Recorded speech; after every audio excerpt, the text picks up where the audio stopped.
వాయిద్యాలు వాయించే జ్ఞానం ఉంది ఆయనకి.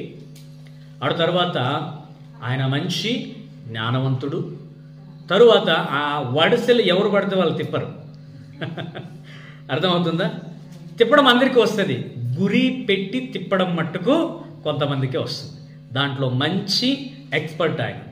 అందుకు ఉదాహరణ ఏంటంటే, గొల్లియాతు నిదుటి మీదకే కరెక్ట్గా సూటిగా రాయిని తిప్పి కొడతాడు ఆయన. చూసారా ఎంత మంచి షూటర్ ఆయన. వడిసెలు, అదే గన్ను కాదు, అది ఏంటది వడిసెలు. చూసారా వడిసెల్ని చేతుల్లో పట్టుకొని ఇట్లా రాళ్ళు పెట్టుకొని తిప్పుతూ ఉంటారు. ఏదో ఒక చోటు వేస్తే గువ్వలు కాకులు లేచిపోతాయని వేస్తూ ఉంటారు చాలా మంది. కానీ దావీదు గురి కలిగి కరెక్ట్గా వేస్తాడు. మరి ఈయనకి అన్నీ ఉన్నాయి. ఇంత జ్ఞానం ఉన్నప్పటికీ కూడా ఆయన ఏమంటున్నాడు అక్కడ 6వ వచనంలో, ఈ దీనుడు నాకు బలముంది, జ్ఞానముంది, నిన్ను మంచిగా ఆరాధించగలను, వాయిద్యాలు వాయించగలను, గొర్రెల మీదకి ఏవైనా వచ్చినా వాటి మీద నేను పోరాడగలను. ఇంత బలం, ఇంత జ్ఞానం ఉన్నప్పటికీ కూడా దావీదేమంటున్నాడు, నేను మట్టుకు నీ దగ్గర దీనుడనే. ఈరోజు నీకు బలం ఉంది, అందం ఉంది, ఐశ్వర్యం ఉంది, ఇవన్నీ ఉన్నాయి, ఇంత ఉంది, ఇంత ఆస్తి ఉంది, ఇవన్నీ ఉన్నప్పటికీ కూడా వాటిని బట్టి చాలా మంది అతిశయపడతా ఉంటారు. కొంతమంది అందాన్ని బట్టి అతిశయపడతా ఉంటారు, కొంతమంది డబ్బును బట్టి అతిశయపడుతూ ఉంటారు, కొంతమంది బలమును బట్టి అతిశయపడుతుంటారు, కొంతమంది వాళ్ళకు ఉన్నటువంటి ఆస్తి అంతస్తులను బట్టి అతిశయపడుతుంటారు, కొంతమంది తమ కులములను బట్టి అతిశయపడుతుంటారు, కొంతమంది తమ మనుషులను బట్టి అతిశయపడుతుంటారు, కొంతమంది వాళ్ళకు ఉన్నటువంటి బలగాన్ని బట్టి అతిశయపడుతూ ఉంటారు. కానీ దావీదు దేనిని బట్టి అతిశయపడతలేదు, తనకున్నటువంటి టాలెంట్స్ని బట్టి ఏది కూడా ఆయన అతిశయపడట్లేదు. నేను మట్టుకు దీనుడను. ఈ దీనుని ప్రార్థన ఒకసారి మీరు ఆలకించండి తండ్రి అని అడుగుతూ ఉన్నాడు. అప్పుడు ఈయన ధన్యుడా కాదా చెప్పాలి అందరూ. ఎంతమందికి నోరుంది? ఓకే, అందరూ చెప్తామా? దావీదు. మరి మనం ఒకసారి టెస్ట్ చేసుకుందామా? బలం ఉంది, రేపటికి సమకూర్చగలిగినటువంటి ఆహార పదార్థాలు ఉన్నాయి, బిడ్డలను సంరక్షించుకోవాల్సినటువంటి అన్నీ మనకున్నాయి, అట్లీస్ట్ బ్రతకటానికి కావాల్సినటువంటిది ప్రతిదీ కూడా మనకైతే ఉంది. దీనిని బట్టి ఎప్పుడైనా మనము అతిశయపడ్డామా? పడని వారు దేవునికి స్తోత్రం, వారు ధన్యులు. చాలా మంది ఏంటంటే, ఈరోజు నాకున్నటువంటి దాన్ని బట్టి అతిశయం పడుతున్నానని అనుకుంటాము, కానీ నిజంగా చెప్తున్నాను, అది రేపు నీ కంటికి కనబడదు. దావీదు వాటిని బట్టి అతిశయపడలేదు కనుక రాజు అయ్యాడు. ఇది రాజు కాకుండా ముందు. అర్థమవుతుందా? ఆయన ఎంతగా తనను తాను తగ్గించుకున్నాడో దేవుడు అంత గొప్పగా దావీదుని హెచ్చించాడు. ఈ రోజున మనల్ని ఎంత హెచ్చించుకుంటున్నామో అంత తగ్గిపోతున్నాం. ఈ రోజున మనం ఎంత తగ్గించుకుంటామో అలాగ దేవుడు మనల్ని హెచ్చిస్తూ వస్తాడు. అందుకే దేవుడికి మనం ఏం చెప్పాలంటే, తండ్రి నేనేమీ లేదు, నేను శూన్యము, అయ్యా నేను జీరో, ఈ జీరోకి విలువ ఇచ్చింది నువ్వే. ఈరోజు నేను నిలబడ్డానంటే నీవే, నాకేమీ లేకున్నా నీవే నా ఆధారం, నాకు అన్ని ఉన్నా నీవే నా ఆధారం. అప్పుడు ఎంత విశ్వాసం నమ్మకంతో ఆ మాట పలుకుతామో లేని ప్రతి దానిని కూడా ఆయన మనకు సమకూర్చగలడు. ఆమేన్, హల్లెలూయా, హల్లెలూయా. అక్కడ ఇంకొక మాట కూడా రాయబడి ఉంది, అతని శ్రమలన్నిటిలో నుండి కూడా దేవుడు అతన్ని రక్షించాడు. ఈ రోజున మనకున్నటువంటి శ్రమల్లో ఎందుకు మనం రక్షింపబడలేదు అర్థమవుతుందా? ఎందుకు చెప్పండి? మనకున్న బాధలు, సమస్యలు, అప్పులు, వాటి నుండి ఎందుకు ఇంకా మనం విడుదల పొందుకోలేదు? ఎప్పుడు అడిగినా మరి ఇది చెప్పడమేనా, చేసి చూపించేదేమన్నా ఉందా? హల్లెలూయా. ప్రశ్న అడిగితే చాలా మంచి సమాధానాలు వస్తాయి వారం వారం, కానీ వాటి ప్రకారంగా నడుచుకుంటున్నామా? నేను పోయిన వారం చెప్పాను ఏమని, 10 గంటలకు ఆరాధన అంటే దేవుడు మన కోసం ఎదురు చూసే పరిస్థితి రాకూడదు. మనమేం చేయాలి? కోరాహు కుమారులు అంటున్నారంట, ఎప్పుడు నేను దేవుని సన్నిధికి వెళ్ళి దేవుని యొక్క ముఖమును, దేవుని సన్నిధిని నేను చూడాలో నా యొక్క ప్రాణం అంతా తృష్ణగొని ఉంది, ఆకలి కొని ఉందంట. ఆకలి కొనేది ఆయన చికెన్, మటన్, పప్పన్నం తినడానికి కాదు. దేనికంట? దేవుని సన్నిధిని చూడాలని ఆకలి కొని ఉంది. రోజున ఎంతమంది హృదయం దేవుని కొరకు సిద్ధపరుస్తున్నాం? చాలా ప్రాముఖ్యమైనది ఇది. నీవు ఎప్పుడు దేవుని సన్నిధికి నీ హృదయాన్ని తీసుకొచ్చి సరైన సమయానికి పెడతావో నీ ప్రార్థనకు కూడా సరైన సమయానికి ఏమొస్తుంది? ఆన్సర్ వస్తుంది. సింపుల్. కరెక్ట్గా వస్తే కరెక్ట్గా ఆన్సర్ వస్తుంది. ప్రశ్నకు సమాధానం కరెక్ట్గా రాస్తేనే 10కి 10. నీకు ఇష్టం వచ్చినట్టు నువ్వు రాసినావు అనుకో, మంచిగా ఒక లైన్ రాసినా దానికి 2, 3, ఇంకొంచెం బాగా రాస్తే ఒక 5, నీట్గా రాసినావు అనుకో 10కి 10. కరెక్ట్గా రాయకోకుండా మాత్రం కరెక్ట్ మార్కులు రావు. ఇంతవరకు చాలా మంది కరెక్ట్ మార్కులు రాలే, 10కి 10 రాలే. దానికి కారణం ఏంటంటే మనకి ఇష్టం వచ్చినందే మనం రాస్తున్నాం తప్ప సరి అయిన సమాధానాన్ని మనము రాయడం లేదు. నేర్చుకుందాం. నేర్చుకోలేమా? నేర్చుకొని రాయలేమా? నేర్చుకొని నడుచుకోలేమా? లోకంలో ఉన్నటువంటి బాగా నేర్చుకుంటున్నామే, లోకంలో బాగా నడుస్తున్నామే, మనుషులు చెప్పినట్టు బాగా నడుస్తున్నామే. వాటి నుండి ఏమైనా వస్తూ ఉందా? వాటి నుండి ఏం మేలు కలుగుతూ ఉందా? లేదే, ఇంకా నష్టం కలుగుతూ ఉందే. కానీ దేవుని సన్నిధిలో దేవునికి సంబంధించినటువంటి విషయాలు నేర్చుకుని వాటి ప్రకారంగా నడుచుకోవటానికి ఎందుకు మనకు ఆలస్యం లేదా బద్ధకం, ఇంక చెప్పాలంటే అహంకారం, ఇంకా పచ్చిగా చెప్పాలంటే ఎందుకు అంత కొవ్వు అని చెప్పచ్చు. హల్లెలూయా. దేవుడు నిన్ను బట్టి ఎప్పుడు బాధపడకూడదు. నిన్నెవరైనా చిన్న బాధ పెడితేనే క్షమించరానిది. నాకు నిజంగా నాకు బాధ కలిగితే నేను చాలా కోపం, నాకు అసలు ఏమప్పా ఇట్లా చేశారు, చాలా బాధపడిపోతాను నేను.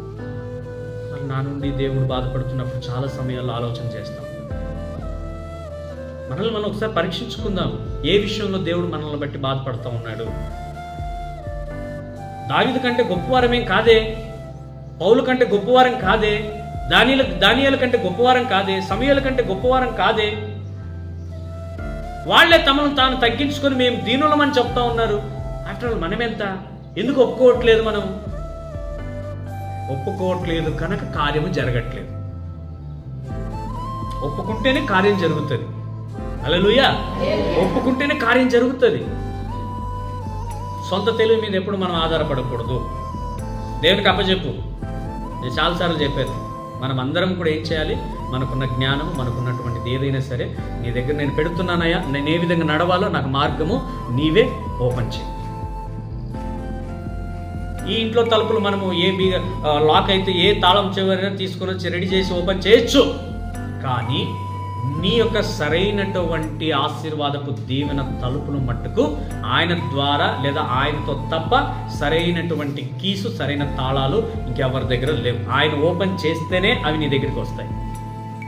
దొంగ తాళాలకి ఓపెన్ అయ్యే డోర్స్ కాదవి. ఇక్కడ ఉన్నటువంటి ఎంత గొప్ప తలుపులైనా దొంగ తాళాలకు ఓపెన్ అవుతాయి. కానీ ఆ తలుపులు ఆయన నుంచే రావాలి. ఆయన పంపిస్తేనే దానికి యోగ్యత. అది ఆయన పంపిస్తేనే అది కృప. ఇంకెవరు పంపిస్తే దానికి అర్థం ఉండదు.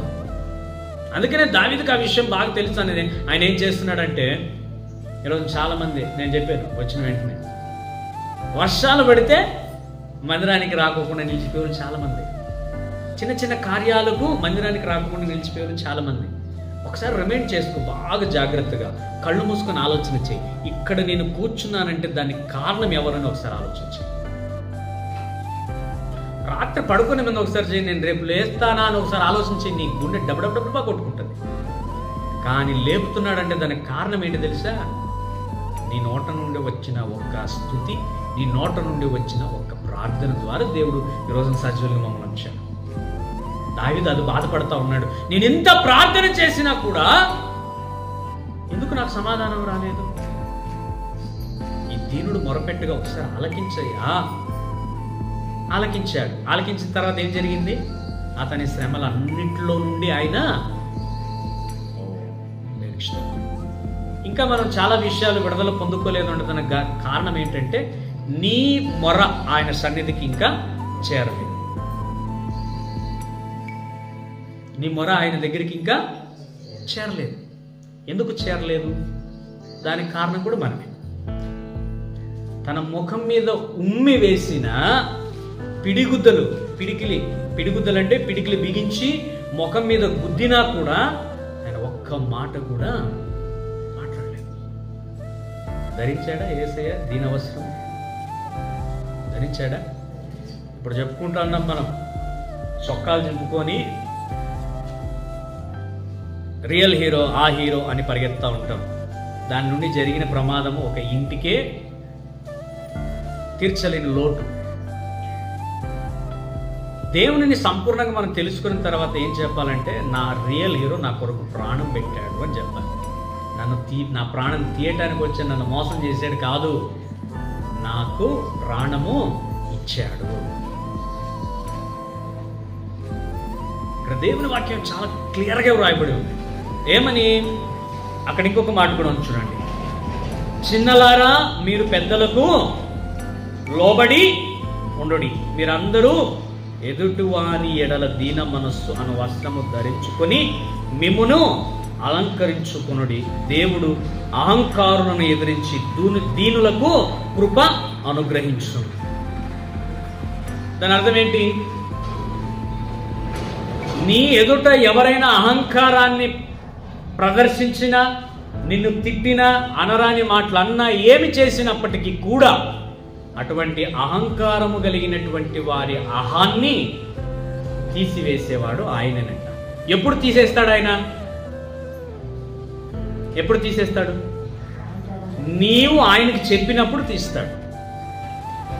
మనం సొంత ఆలోచనలు మనం చూడకూడదు. ఆయన మనకు చెప్పినప్పుడే తీసేస్తాడు. ఈ రోజున యేసయ్య ఏమో దీనవస్త్రాన్ని కప్పుకున్నాడు. పౌలు కప్పుకున్నాడా?